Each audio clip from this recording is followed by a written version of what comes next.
మహాభారతంలో పాండవులకి, కౌరవులకి మొదటి గురువు ఎవరు అనగానే మనలో చాలామందికి వెంటనే గుర్తొచ్చే పేరు ద్రోణాచార్యుడు. కరెక్టే. కాని ఆయనకన్నా ముందు ఆ రాకుమారులందరికీ యుద్ధ విద్యల్లో ఓనమాలు దిద్దిన ఒక గురువు ఉన్నారు. ఆయనే కృపాచార్యుడు. ద్రోణుడి నీడలో తరచుగా మరుగున పడిపోయే ఈ గొప్ప గురువు కథేంటో ఈరోజు మనం వివరంగా చూద్దాం. మరి ఆలోచించండి, ఆ వీరుల ప్రస్థానాన్ని నిజంగా ప్రారంభించింది ఎవరు? చాలామందనుకుంటున్నట్టు ద్రోణుడా, లేక మరొకరెవరైనా ఉన్నారా? ఈ ప్రశ్నకు సమాధానమే మనల్ని కృపాచార్యుడే అద్భుతమైన కథలోకి తీసుకెళ్తుంది.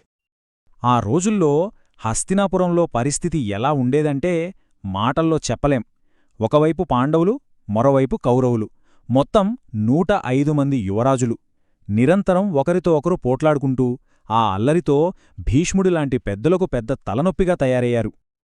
ఒక్కరు కాదు, ఇద్దరు కాదు, ఏకంగా 105 మంది రాకుమారులు. ఆలోచించండి, వాళ్లందరినీ అదుపు చేయడం ఎంత కష్టమో. భీష్ముడు రోజూ ఎదుర్కొంటున్న సమస్య ఎంత పెద్దదో ఈ ఒక్క సంఖ్య చూస్తేనే మనకర్థమైపోతుంది. ఈ అల్లరిని అదుపు చేయడానికి, ఈ యువరాజులందరికీ కాస్త క్రమశిక్షణ నేర్పించడానికి విదురుడు ఒక అద్భుతమైన పరిష్కారం సూచించాడు.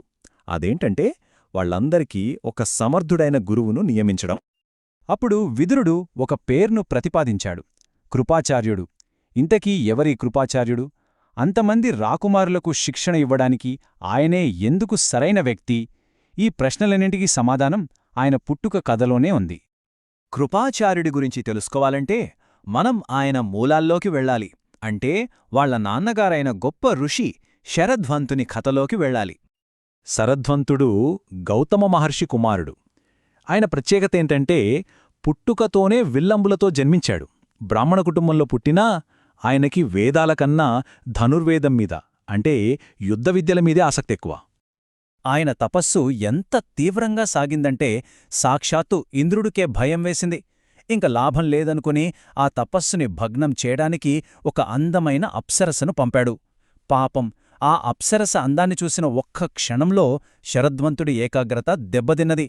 సంవత్సరాల కఠోర తపస్సు ఒక్క క్షణంలో భగ్నమైపోయింది. అయితే ఆశ్చర్యకరంగా శరధ్వంతుడి తపస్సు భగ్నమవ్వడం ఒక అద్భుతానికి దారితీసింది. ఆ కథేంటో ఇప్పుడు చూద్దాం. ఏకాగ్రత కోల్పోయినప్పుడు శరధ్వంతుడి వీర్యం అక్కడే ఉన్న రిల్లుపొదల్లో పడింది. ఆయన తపశ్శక్తి ఎంత గొప్పదంటే అది వృధాగా పోలేదు. అది 2 శిశువులుగా, ఒక అబ్బాయి, ఒక అమ్మాయిగా రూపాంతరం చెందింది. సరిగ్గా అదే సమయానికి అడవిలో వేటాడుతున్న శంతన మహారాజు ఆ కవలల్ని చూశాడు. ఎంతో దయ, అంటే కృపతో వారిని చేరదీశాడు. అందుకే ఆ అబ్బాయికి కృపుడు అని, అమ్మాయికి కృపి అని పేరు పెట్టాడు. సరే, అడవిలో దొరికిన ఆ బాబు హస్తినాపురానికి మొదటి గురువు ఎలా అయ్యాడు? ఇప్పుడు ఆ కథలోకి మళ్ళీ వద్దాం. కొన్ని సంవత్సరాల తరువాత శరధ్వంతుడు తన పిల్లల గురించి తెలుసుకుని తన కుమారుడైన కృపుడిని గుర్తించాడు. అతన్ని తనతోపాటు తీసుకెళ్లి తనకు తెలిసిన యుద్ధ విద్యలన్నీ నేర్పించాడు. అలా అడవిలో వదిలివేయబడిన ఆ బాలుడు రాజసభకు అత్యంత అర్హత కలిగిన ఆయుధ గురువుగా, అంటే కృపాచార్యుడిగా తిరిగి వచ్చాడు. ఇక్కడ మనం కృపాచార్యుడి నైపుణ్యం గురించి మాట్లాడుకోవాలి. ఆయన ధనుర్వేదంలో నిష్ణాతుడు. వేదాలకు అనుబంధంగా ఉండే 4 ఉపవేదాలలో ధనుర్వేదం కూడా ఒకటి. అది కేవలం విలువిద్య గురించి కాదు, సమస్త యుద్ధకళల శాస్త్రం. ఈ ప్రత్యేకమైన జ్ఞానమే ఆయన్ని ఆ రాకుమారులకు గురువుగా నిలబెట్టింది. ఇక ఆ విధంగా విదురుడి సూచన మేరకు కృపాచార్యుడు హస్తినాపురానికి వచ్చాడు. ఆ అల్లరి రాకుమారులందరికీ గురువుగా బాధ్యతలు స్వీకరించాడు. వారి అధికారిక శిక్షణ అక్కడి నుండే ప్రారంభమైంది అన్నమాట. అయితే ఈ పురాణ కథ కేవలం గడిచిపోయిన ఒక గాథ కాదు.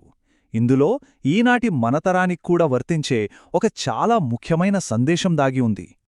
మరి శరధ్వంతుడి కథ నుండి మనం ఏం నేర్చుకోవచ్చు?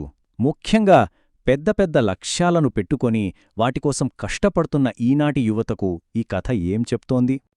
ఇక్కడే అసలైన విషయం ఉంది. శరధ్వంతుడి కథ మనకొక బలమైన పాఠాన్ని నేర్పుతుంది. గొప్ప లక్ష్యాలను సాధించాలంటే అసాధారణమైన ఏకాగ్రత అవసరం. ఒక్క క్షణం పరధ్యానం చాలు, సంవత్సరాల కఠోర శ్రమను కూడా నాశనం చేయడానికి. మన లక్ష్యం ఏదైనా సరే దానిపై పూర్తి దృష్టి పెట్టడం ఎంత ముఖ్యమో ఈ కథ మనకు గుర్తుచేస్తుంది. ముగించే ముందు ఈ ఒక్క ప్రశ్న గురించి ఆలోచిద్దాం. శరద్వంతుడి జీవితాన్ని ఒక్క క్షణం పరధ్యానం ఎలాగైతే మార్చేసిందో, మన జీవితంలో కూడా అలాంటి ఒక చిన్న పరధ్యానం మన భవిష్యత్తును ఎంతగా ప్రభావితం చేయగలదు. ఈ ఆలోచనతో తర్వాతి విశ్లేషణలో మళ్ళీ కలుద్దాం.